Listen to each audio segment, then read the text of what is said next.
बिहार में सीबीआई और ईडी के रोक पर राजद के वरिष्ठ नेता ने काफी तल्ख टिप्पणी की है कि बिहार सरकार के आदेश पर ही सीबीआई बिहार आए, वरना सीबीआई ईडी जैसे संस्थाओं पर बैन किया जाए। इस पर आप भी जवाब दे सकते हैं, क्या बिहार में सीबीआई के आने पर रोक लगनी चाहिए या नहीं?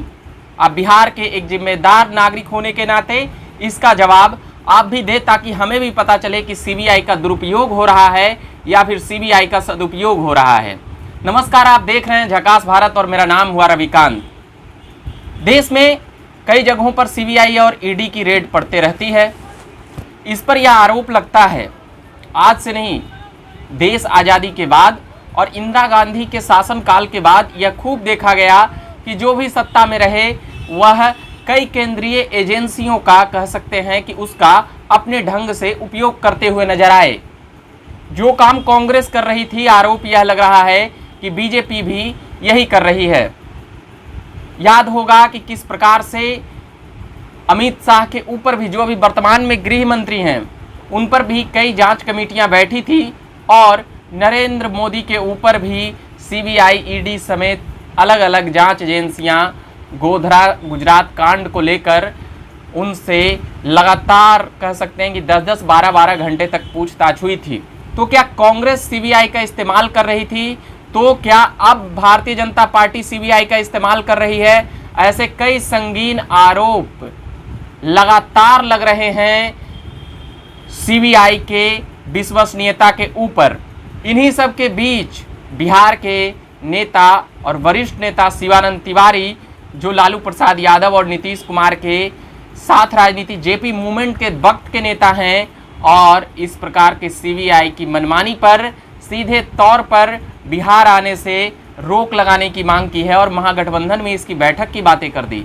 मगर सबसे दिलचस्प वाकया जो रहा वह यह रहा कि जब नीतीश कुमार राघोपुर के आसपास के एरिया में थे, वहां से जब बाढ़ के दौरान और एक पूर्व मंत्री के निधन में गए थे शोक संवेदना में, तो वहां से जब वह आ रहे थे तो फिर वह पलक झपटते हुए कार में झट से बैठ जाते हैं और कहते हैं हमें पता नहीं इसके बारे में।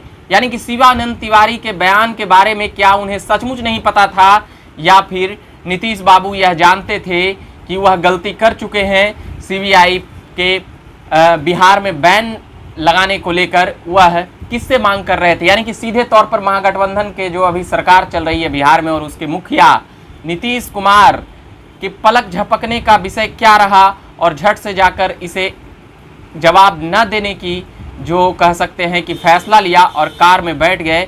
सीधे गेट लॉक हो जाती है और वहाँ से नीतीश बाबू निकल जाते हैं। वह भी समझ रहे थे यहाँ पर कुछ भी बोलूँगा तो कंट्रोवर्सी होगी। पीछे तेजस्वी यादव थे और तेजस्वी यादव के नेता ने ही यह बयान दिया था। शिवानंद तिवारी कभी लालू प्रसाद यादव के करीबी रहे और कभी नीतीश कुमार के विश्वसनीय करीबी नेताओं में रहे, मगर बाद में फिर लालू प्रसाद यादव की पार्टी में जाते हैं और अभी बयानों की वजह से वह खूब सुर्खियों में रहते हैं। कभी कुछ भी ऐसा बयान वह देते हैं, उनका कहना है कि मैं लगातार चिंतन मंथन और लिखते पढ़ते रहता हूं, तो ऐसी बातें मैं करता रहता हूं। मगर नीतीश कुमार का इस प्रकार के कह सकते हैं कि रवैया, जो शिवानंद तिवारी के वक्तव्य और सवाल जो मीडिया कर्मी ने की, उसके बाद जो जिस प्रकार का रिएक्शन आता है नीतीश कुमार से, क्या वह झल्ला गए हैं महागठबंधन में इस प्रकार के आरोप और प्रत्यारोप से? और आप भी जवाब दें कि क्या सीबीआई को किसी भी राज्य में आने से पहले वहां के राज्य यह निर्धारण करे कि यह जांच एजेंसी तभी आएगी जब राज्य सरकार तय करेगी। वैसे सीबीआई जब आती है तो जो जिस पुलिस स्टेशन के अंतर्गत आती है तो वहां भी उसको कह सकते हैं कि जानकारी देनी होती है, और भी अलग अलग उनकी कार्यप्रणाली है, उस पर क्या बदलाव चाहिए सीबीआई, ईडी और भी ऐसे केंद्रीय जांच एजेंसियों को लेकर। आप भी जवाब दे सकते हैं। और सीबीआई की विश्वसनीयता पर इसलिए भी सवाल खड़े हो रहे हैं क्योंकि पिछले ही सप्ताह राजद के कई एमएलसी, पूर्व एमएलसी और वर्तमान एमएलसी, पूर्व राज्यसभा अध्यक्ष, वर्तमान राज्यसभा, ऐसे कई राजद के नेताओं के ऊपर भी इसकी रेड पड़ी थी। वैसे बता दें कि राबड़ी आवास पर भी पिछले महीने रेड पड़ी थी। लगातार झारखंड में भी कई नेताओं के ऊपर रेड पड़ रही है।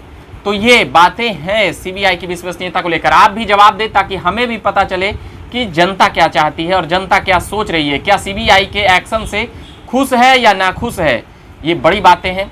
लगातार लालू प्रसाद यादव पर यह आरोप लग रहा है कि पैसे लेकर ग्रुप डी की नौकरी लेने देने की बात हुई थी। वहीं भोला यादव इसके शिकंजे में अभी कसे हुए हैं, वह भी लालू प्रसाद यादव के करीबी थे। IRCTC की भी घोटालेबाजी की आरोप लालू प्रसाद यादव पर लग रहे हैं। तो अब कहीं ना कहीं CBI की विश्वसनीयता को लेकर RJD जो सवाल खड़ा कर रही है, क्या वह घोटाले और घपलेबाजी के खुलासे से डर रही है या फिर जानबूझकर CBI परेशान कर रही है। ऐसे कई कयासों के बीच बिहार की राजनीतिक सरगर्मियां लगातार बढ़ते और घटते रहती है। इसी बीच आप लोगों के सामने भी यह एक प्रश्न है कि आप भी अपना जवाब देकर हमें बतलाने का प्रयास करें। अभी के लिए फिलहाल मैं इतना ही कहूँगा कि मेरा नाम हुआ रविकांत। धन्यवाद।